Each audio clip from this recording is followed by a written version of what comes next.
નમસ્કાર દોસ્તો, સ્વાગત છે આપ સર્વનું તમારી પોતાની YouTube channel ocean coaching classes પર। મિત્રો, ધોરણ 5ની જે નવી સ્વ અધ્યયન પોથી આવી છે તે નવી સ્વ અધ્યયન પોથીનો જે ભાગ 2 છે તે ભાગ 2ની અંદર આપણે જોઈએ તો ધોરણ 5નો જે હિન્દી વિષય છે તે હિન્દી વિષયના પાઠ નંબર 4 સોચ અપની અપનીનું સંપૂર્ણ સોલ્યુશન આપણે આ વિડીયોની અંદર જોવાના છે। મિત્રો, અહીંયા તમે જોઈ શકો છો કે આ જે નવી સ્વ અધ્યયન પોથી છે તે નવી સ્વ અધ્યયન પોથીના ભાગ 2ની અંદર ગુજરાતી, ગણિત, પર્યાવરણ, હિન્દી આ ચાર વિષયના પાઠો આપણને આપવામાં આવેલા છે।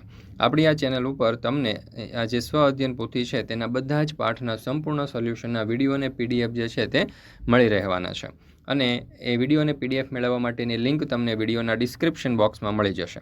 સાથે સાથે આપણા વોટ્સઅપ ગ્રુપમાં પણ જરૂરથી જોડાઈ જજો, જેથી કરીને આ સ્વ અધ્યયન પોથીના આવનારા તમામ વિડીયો અને પીડીએફની લિંક તમને વોટ્સઅપ પર પ્રાપ્ત થતી રહે। ચાલો તો શરૂ કરીએ આપણે સ્વ અધ્યયન પોથીનો પાઠ નંબર 4 હિન્દી વિષય સોચ અપની અપની। સર્વપ્રથમ તમે જોશો તો પ્રશ્ન નંબર 1માં આપણને કહ્યું છે કે નિમ્નલિખિત चित्र के आधार पर सही चुनकर बॉक्स में सही का निशान कीजिए। ચાલો તો અહીંયા તમે જોઈ શકો છો કે આપણને એક સરસ મજાનું સવારનું દ્રશ્ય આપવામાં આવેલું છે કે જેની અંદર એક ખેડૂત જે છે તે પોતાના ખેતરે જઈ રહ્યો છે, એક કૂતરો તેની પાછળ છે, જે ગોવાળો છે તે ગાયો ચરાવી રહ્યા છે, બાળકો જે છે તે રમી રહ્યા છે, કેટલાક મકાનો દેખાઈ રહ્યા છે। તો આવું સરસ મજાનું ચિત્ર આપેલું છે। એના ઉપરથી જોઈએ આપણે પહેલો સવાલ, किस समय का चित्र है। तो અહીંયા 4 આપણને વિકલ્પો આપ્યા છે, એમાંથી સાચો જવાબ છે સુબહ, તો સુબહની સામે આપણે ટીક કરીએ। બીજો સવાલ, नारियल के कितने पेड़ है। तो ચિત્રમાં નારિયેળના 2 પેડ હતા, 2ને હિન્દીમાં 2 કહેવાય, તો આપણે 2 ઉપર ટીક કરીએ। ત્રીજો સવાલ, ચરવાહે के हाथ में क्या है। તો જવાબ આવશે લાઠી, તો આપણે લાઠી ઉપર ટીક કરીએ, લાઠી એટલે કે લાકડી। ત્યાર પછી ચોથો સવાલ, ચરવાહે કે બિલકુલ નજદીક में कौन है। તો ચરવાહાની બિલકુલ નજીક કૂતરો છે અને કૂતરાને હિન્દીમાં કૂત્તા કહેવાય, તો આપણે કૂત્તા ઉપર ટીક કરીએ। પાંચમો સવાલ, લડકિયા ક્યાં કર રહી है। તો લડકિયા તિતલી કે પીછે દોડ રહી है એટલે કે પતંગિયાની પાછળ દોડી રહી છે, તો આપણે અહીંયા ટીક કરી દઈએ। ત્યાર પછી છઠ્ઠો સવાલ, ચરવાહા ક્યાં કર રહા है। 4 વિકલ્પો આપણને આપ્યા છે, એમાંથી સાચો જવાબ આવશે ગાય ચરા રહા है એટલે કે ગાય ચરાવી રહ્યો છે, તો એની સામે આપણે ટીક કરીએ। સાતમો સવાલ, સૂરજ નિકલને પર પક્ષી ક્યાં કર રહે है એટલે કે સૂરજ જ્યારે ઉગે છે ત્યારે પક્ષીઓ શું કરે છે, તો જવાબ આવશે દાના ચૂગ રહે है, તો અહીંયા આપણે એના ઉપર ટીક કરીએ એટલે કે દાણા ચણી રહ્યા છે।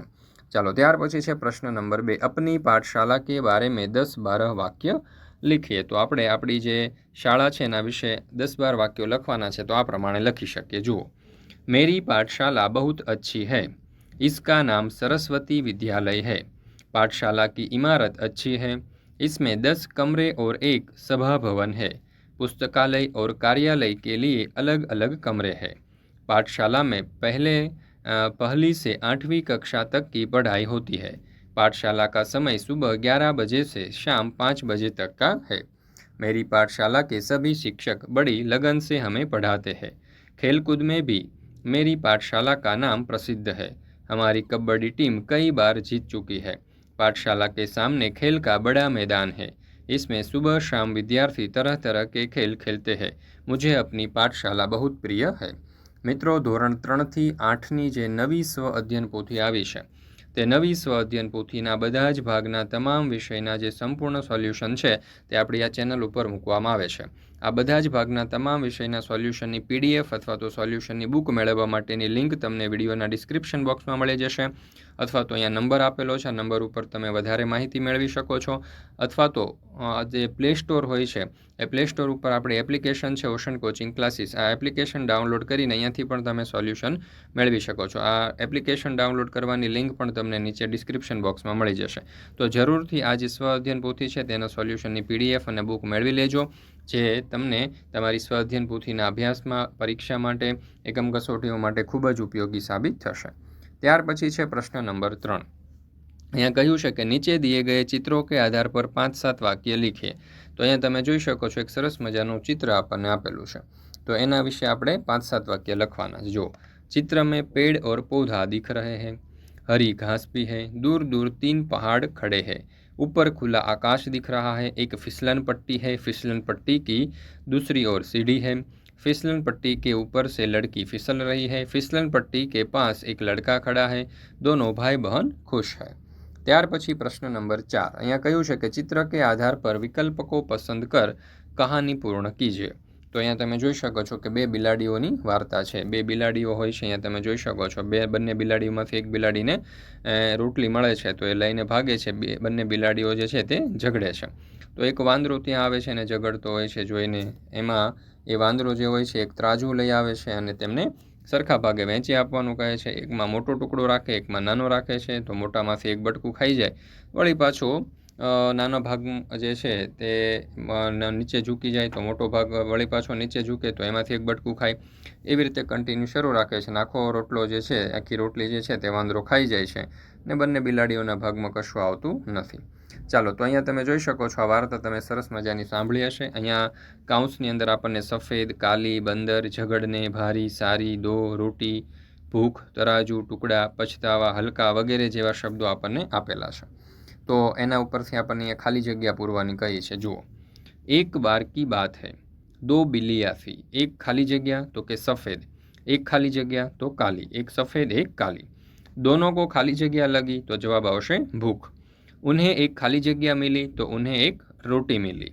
वे एक रोटी के लिए खाली जगह लगी तो झगड़ने लगी। इतने में एक खाली जगह आया तो इतने में एक बंदर आया।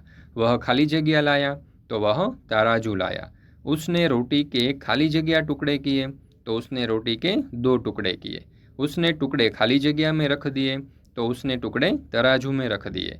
तराजू का एक पलड़ा खाली जगह था भारी तो दूसरा खाली जगह तो जवाब आवशे हल्का। उसने भारी पलड़े के टुकड़े में से थोड़ा सा खाली जगह तोड़कर खा लिया तो जवाब आवशे टुकड़ा। इस तरह उसने खाली जगह रोटी खा ली तो जवाब आवशे सारी। दोनों बिल्लियों को बहुत खाली जगह हुआ तो यहाँ जवाब आवशे पछतावा। आ रीते આપણે આ જે ખાલી જગ્યાઓ છે તે લખી શકીએ। મિત્રો, અહીંયા આપણે આ જે સ્વ અધ્યયન પોથી જે છે તેનો પાઠ પૂર્ણ કરીએ છીએ।